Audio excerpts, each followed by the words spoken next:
কি আর করবে, কাজকর্ম তো নেই কোনো, সারাদিন বাড়িতে ওই জন্য বসে বসে খালি ভিডিও বানায়। আর কি পাও এসব ভিডিও বানিয়ে?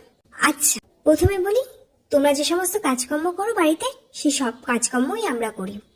আমিও সমস্ত কাজকর্ম করে নিয়ে বাড়তি সময়টা, তোমরা যে বাড়তি সময়টাকে পিএনপিসি করো আমাদের মতো ভিডিও ক্রিয়েটার এবং বিভিন্ন সমাজের মানুষদেরকে নিয়ে, যারা তোমাদের থেকে অন্তত কিছুটা হলেও এগিয়ে আছে, সেই বাড়তি সময়টাই আমরা ভিডিও বানাই। তারপরে আসি কি পাই। প্রথমে বলি স্যাটিসফ্যাকশন পাই প্রচুর।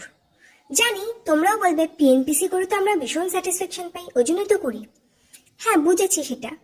তো আমরাও ভিডিও বানিয়ে ভীষণ স্যাটিসফ্যাকশন পাই। শুধুমাত্র পিএনপিসি আর তা তো নয়, অনেক মানুষ আছে আমাদের ভিডিও দেখতে পছন্দ করে, তারা সাপোর্টও করে। যেরকম আমাকে ইনস্টাগ্রামে তোমরা সাপোর্ট করেছো, সেই জন্য ইনস্টাগ্রাম থেকে আমি কিছু আর্নিং করতে পেরেছি, অনেক প্রোডাক্ট পেয়ে গেছি। ইনস্টাগ্রামের সমস্ত বন্ধুদেরকে মন থেকে ধন্যবাদ। তোমরা আমাকে এই সাপোর্টটা ফেসবুক পেজ আর ইউটিউবে করে দাও, তাহলে কিছু মানুষের জন্য কিছু স্বপ্ন আছে, তাহলে সেটা পূরণ হয়ে যাবে। এতক্ষণে বুঝে গেছো যে ভিডিও বানিয়ে আমরা কি পাই।